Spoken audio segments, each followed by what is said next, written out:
सादर जय जिनेन्द्र। मैं कोमल जैन स्वागत करती हूँ आप सबका नवतत्व सुधा में। हम स्वाध्याय कर रहे हैं जैन तत्व विद्या का। आज हम खंड 3 का छठा बोल करेंगे, जो है आश्रव के 5 प्रकार हैं। पिछली वीडियोज से में हम तत्व ज्ञान की निरंतर चर्चा कर रहे हैं। तत्व के 9 प्रकारों की हमने जीव को जाना, अजीव को जाना, पुण्य पाप को जाना। आज हम आश्रव को जानेंगे। तो सबसे पहले समझते हैं आश्रव क्या है। जिस परिणाम से आत्मा में कर्मों का आश्रवण यानी कि प्रवेश होता है उसे आश्रव कहते हैं। जैसे मकान के दरवाजा होता है, तालाब के नाला होता है और नौका के छेद होता है, वैसे ही जीव के आश्रव होता है। अगर एक मकान में दरवाजा नहीं हो तो कोई अंदर प्रवेश नहीं कर सकता, तो दरवाजे के द्वारा ही हम भीतर प्रवेश करते हैं। इसी प्रकार तालाब के भीतर नाले के द्वारा पानी आता है और नौका में अगर छेद हो तो पानी अंदर आ जाता है। उसी प्रकार जीव के आश्रव होता है। आश्रव के द्वारा ही जीव के कर्मों का प्रवेश होता है। जब ये कर्म आत्मा में प्रवेश कर आत्मा के साथ एकीभूत हो जाते हैं तो जीव को संसार में भ्रमण करवाते हैं, और जब तक ये पूर्ण रूप से समाप्त नहीं हो जाते तब तक जीव की मुक्ति नहीं होती है। तो आश्रव के 5 प्रकार हैं। पहला मिथ्यात्व आश्रव यानी कि विपरीत तत्व श्रद्धा। दूसरा अव्रत आश्रव यानी कि अत्याग भाव। तीसरा प्रमाद आश्रव, अध्यात्म के प्रति अरुचि। चौथा कसाय आश्रव, राग द्वेषात्मक उत्ताप। पांचवा योग आश्रव, मन वचन काया की प्रवृत्ति।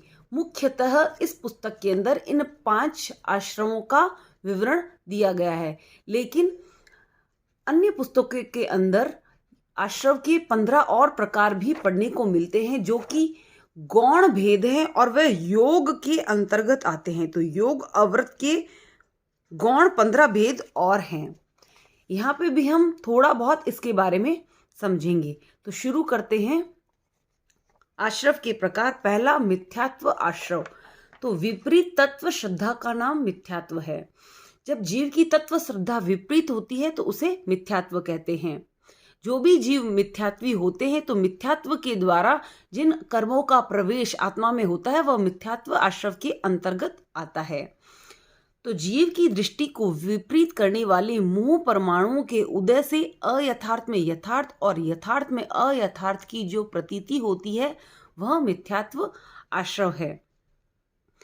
जीव की जो विकृत दृष्टि है वह किसके कारण होती है? मोह के परमाणुओं के कारण। जब मोह परमाणुओं का उदय होता है तो जब जीव की जो देखने की प्रवृत्ति होती है वह सम्यक नहीं होकर मिथ्या हो जाती है, तो वह विपरीत तत्व श्रद्धा हो जाती है। तो जो चीजें यथार्थ हैं वह उसे अयथार्थ महसूस होती है, प्रतीत होती है, और जो चीजें अयथार्थ है वह उसे यथार्थ महसूस होती है। एग्जाम्पल के तौर पर सत्य धर्म है। सत्य को हम धर्म मानते हैं, तो जो मिथ्यात्वी होता है वह सत्य को धर्म नहीं मान के अधर्म मानता है। मिथ्यात्व के 5 और 10 प्रकारों की चर्चा हमने पहले प्रथम वर्ग का जो हमने 19वां बोल किया था वहां पे हमने की थी। आप अगर इसे डिटेल में समझना चाहते हैं तो मैं आपके साथ लिंक शेयर करूंगी डिस्क्रिप्शन में, आप वह भी देख सकते हैं।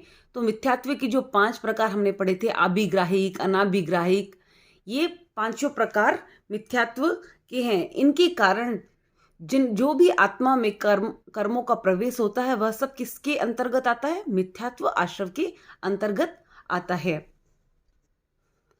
आश्रव का दूसरा भेद है अव्रत आश्रव। जैसा कि नाम से ही हम समझ रहे हैं, अव्रत यानी कि व्रत नहीं होना। इसका अर्थ है अत्याग भाव। अत्याग भाव का नाम अव्रत है। जब जीव चौथे गुण स्थान में प्रवेश करता है तो मिथ्यात्व छूट जाता है, सम्यक्त्व की प्राप्ति होती है, परंतु अत्याग भाव रहता है, यानी कि त्याग लेने का मन नहीं रहता है। इसका संबंध चारित्र मोह के परमाणुओं से है। मोह कर्म के 2 प्रकार होते हैं। मोह के 2 प्रकार बताए गए हैं, चारित्र मोह और दर्शन मोह। तो चारित्र मोह के परमाणु का जब उदय रहता है तो जीव की व्रत लेने की इच्छा नहीं करती, अव्रत का भाव रहता है। ये परमाणु जब तक सक्रिय रहते हैं, अंश रूप में या संपूर्ण रूप में हिंसा आदि पापकारी प्रवृत्तियों को त्यागने का मनोभाव नहीं बनता है। जब तक चारित्र मोह के परमाणुओं का उदय रहता है तो जीव को या तो अंश रूप में यानी कि थोड़े रूप में या फिर पूर्ण रूप से हिंसा आदि पापकारी जो प्रवृत्ति है उसको त्याग करने का भाव नहीं बनता है। तो अव्रत आश्रव देशव्रत और सर्वव्रत दोनों का बाधक है। जब तक अव्रत आश्रव रहता है तो जीव को देशव्रतों की भी प्राप्ति नहीं होती है और सर्वव्रतों की प्राप्ति भी नहीं होती, यानी न तो वह श्रावक बन सकता है न ही वह साधु बन सकता है। जब अव्रत आश्रव छूटता है तब जीव व्रती बनता है, फिर वह श्रावक के रूप में देशव्रत भी हो सकते हैं और साधु के रूप में सर्वव्रत भी हो सकते हैं। तो दूसरा हो गया अव्रत आश्रव। उसके बाद तीसरा प्रमाद आश्रव। अध्यात्म के प्रति होने वाले आंतरिक अनुत्साह का नाम प्रमाद है। इसका संबंध भी मोह कर्म के परमाणुओं से है। इसका संबंध भी किससे है? मोह कर्म के परमाणुओं से है। जब तक मोह कर्म के परमाणु सक्रिय रहते हैं तो जीव की क्या होती है? धर्म के प्रति, सत्य के प्रति, अध्यात्म के प्रति रुचि जागृत नहीं रहती है। एक तरह का प्रमाद बना रहता है।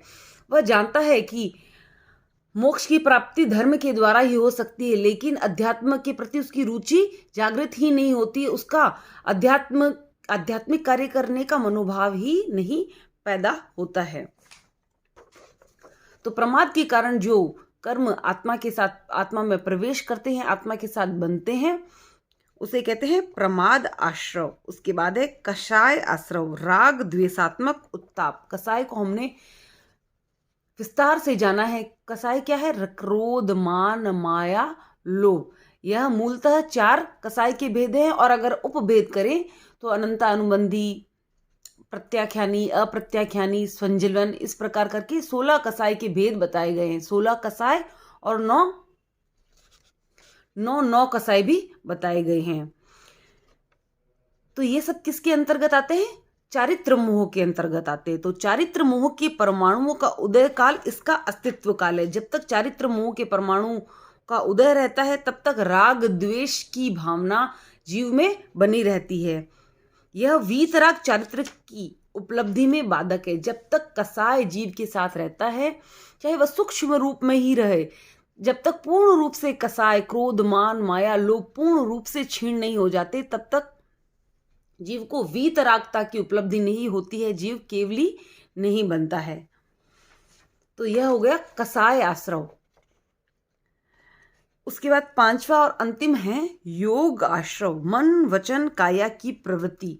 योग का अर्थ क्या है? प्रवृत्ति करना। तो जीव मन के द्वारा, चाहे वचन के द्वारा, चाहे शरीर के द्वारा कोई भी शुभ या अशुभ प्रवृत्ति करता है तो उसे कहते हैं योग आश्रव। जब तक प्रवृत्ति रहती है तब तक बंधन रहता है।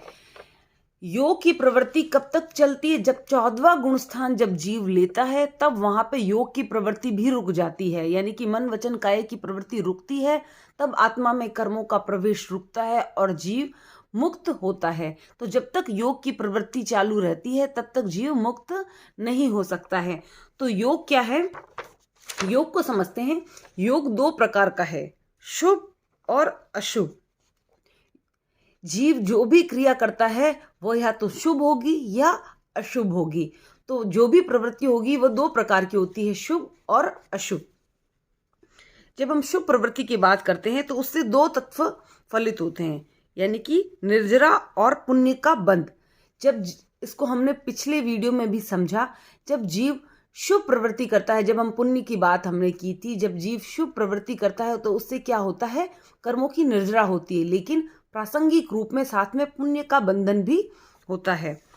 और जब प्रवृत्ति अशुभ होती है तब क्या होता है? पाप कर्मों का बंधन होता है।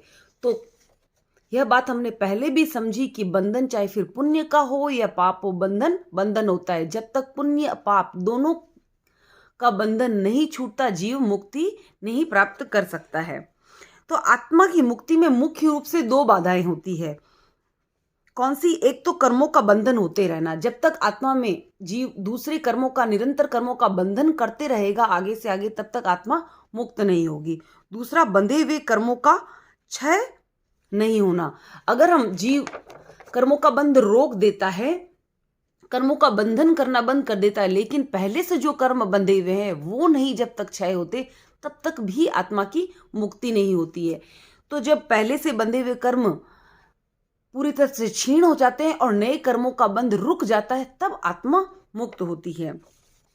परंतु जब तक योग की प्रवृत्ति रहती है तब तक पुण्य पाप के रूप में कर्मों का बंध चालू रहता है। योग का सर्वथा निरोध होने से अयोग संवर अथवा शैलेशी अवस्था प्राप्त होती है। जब योग पूरी तरह से रुकता है तब जीव अयोगी होता है, तभी वह शैलेशी अवस्था प्राप्त करता है। तो योग आश्रव के 15 गौण भेद और हैं जो योग के अंदर आते हैं। जैसे पहला है प्राणातिपात आश्रव। जब जीव प्राणों का अतिपात करता है उसके कारण जो कर्मों का बंध होता है या कर्मों का आत्मा में प्रवेश होता है तो वह प्राणातिपात आश्रव। इसी प्रकार मशावाद यानी कि झूठ बोलने के कारण, अदत्ता दान यानी चोरी, मैथुन, परिग्रह के कारण जो आत्मा में कर्मों का प्रवेश होता है, यानी कि मैथुन की प्रवृत्ति की या परिग्रह की प्रवृत्ति की, उसके कारण जो आत्मा में कर्मों का प्रवेश हुआ वह क्या हो गया? परिग्रह आश्रव, मैथुन आश्रव। हालांकि कोई भी प्रवृत्ति हो वह योग के अंतर्गत आती है, लेकिन इसको विस्तार से समझ के खोल कर समझने के लिए ये 15 भेद और बताए गए हैं।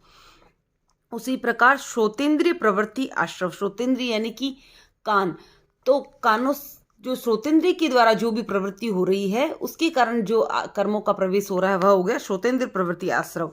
इसी प्रकार चक्षुरेंद्रिय, घ्राणेन्द्रिय, रसनेन्द्रिय, स्पर्शनेन्द्रिय यानी कि 5 इंद्रियों के द्वारा जो प्रवृत्ति हो रही है वो इन 5 आश्रव के अंतर्गत आ जाता है। उसके बाद मन आश्रव, वचन आश्रव, काया आश्रव। फिर भंडोपकरण आश्रव यानी कि भंड उपकरण, जो पात्र साधु के पास पात्र आदि होते हैं उनकी जो साधु अपने पास रखते हैं उनकी प्रवृत्ति में, उनका उपयोग करने में जो भी बाधा रहती है या असावधानी रहती है उसके कारण जो कर्मों का प्रवेश होता है वह इसके अंतर्गत बताया गया है।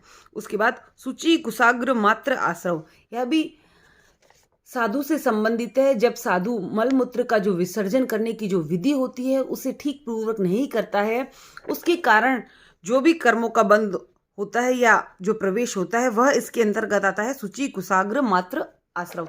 तो ये 15 जो गौण भेद हैं यह योग आश्रव के अंतर्गत ही आते हैं। तो यह हमने समझे आश्रव के 5 प्रकार और 15 प्रकार, यानी टोटल 20 प्रकार हमने समझे। तो हमने समझा कि आश्रव कर्मों का प्रवेश द्वार है, आश्रव के द्वारा कर्मों का प्रवेश होता है। तो आश्रव कर्म बंध का हेतु है, इस दृष्टि से मोक्ष का बाधक है। आश्रव के द्वारा कर्मों का बंध होता है, कर्मों का आत्मा में प्रवेश होता है, तो वह क्या है? मोक्ष का बाधक है। जब तक आश्रव रहेंगे आत्मा की, जीव की मुक्ति नहीं होती है। शुभ योग से कर्मों की निर्जरा होती है, इस दृष्टि से वह मोक्ष का साधक भी है। तो आश्रव को मोक्ष का बाधक भी बताया गया है और साधक भी बताया गया है। इसे समझते हैं मोक्ष का साधक क्यों कहा गया है। जब हमने योग आश्रव की बात की तब हमने समझा कि योग 2 प्रकार का होता है, शुभ और अशुभ। जब जीव शुभ योग करता है यानी कि शुभ क्रिया करता है तो उससे क्या होती है? निर्जरा होती है। यानी कि निर्जरा अर्थात जो पहले से कर्म बंधे हुए हैं वे झड़ते हैं। जब कर्म झड़ते हैं, निर्जरा क्या है? मोक्ष का हेतु है। निर्जरा के द्वारा जीव मोक्ष की प्राप्ति के लिए आगे बढ़ता है। जब पुराने बंधे हुए जो कर्म है वे निर्जरा हो के द्वारा ही आत्मा से अलग होते हैं, तो इस कारण वह मोक्ष का साधक भी है।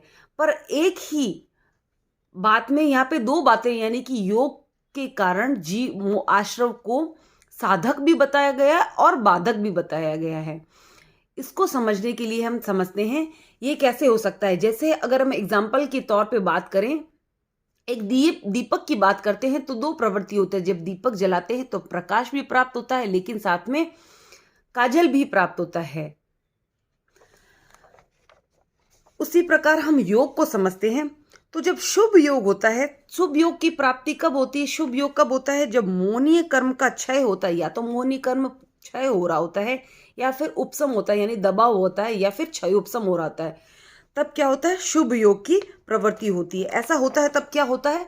निर्जरा होती है, यानी कि पहले से बंधे हुए कर्म झड़ते हैं। परंतु शुभ योग में नाम कर्म का उदय भी रहता है। शुभ योग की प्रवृत्ति में दोनों रहते हैं, यानी कि उपसम भी रहता है, उपसम छह उपसम रहता है मोनी कर्म का, लेकिन नाम कर्म का उदय रहता है। नाम कर्म के उदय के कारण पुण्य का बंधन भी होता है। तो निर्जरा के साथ पुण्य का बंधन भी होता है।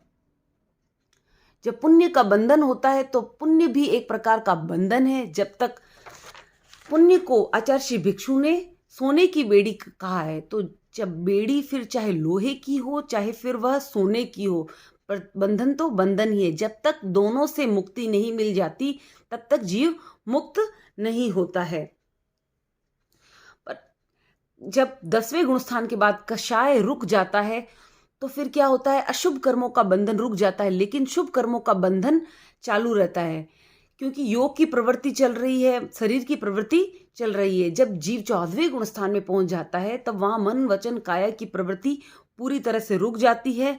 तो कसाय जब तक जीव रहता है तब तक वह कर्मों को टिका के रखता है, लेकिन 10वें गुण स्थान के बाद जब कसाय क्षीण हो जाता है तो फिर जो शुभ कर्मों का बंधन होता है वह भी केवल 2 समय के लिए होता है, यानी कि कर्म लगते हैं आत्मा के साथ और दूसरे ही समय में झड़ जाते हैं। जब योग की प्रवृत्ति रुक जाती है तो वह शुभ कर्मों का बंधन भी रुक जाता है और जीव मुक्त हो जाता है। तो यह समझे हमने आश्रव के प्रकार। नेक्स्ट वीडियो में हम संवर के 5 प्रकारों को समझेंगे। जब हम आश्रव का प्रतिपक्षी संवर को समझेंगे तो हम इसे और बेहतर तरीके से समझ पाएंगे, जान पाएंगे। तो मेरे वीडियो को लाइक और शेयर जरूर कीजिए, और आगे आप इसी क्रम में जुड़े रहना चाहते हैं तो प्लीज़ मेरे चैनल को सब्सक्राइब कीजिए। ओम अरहम।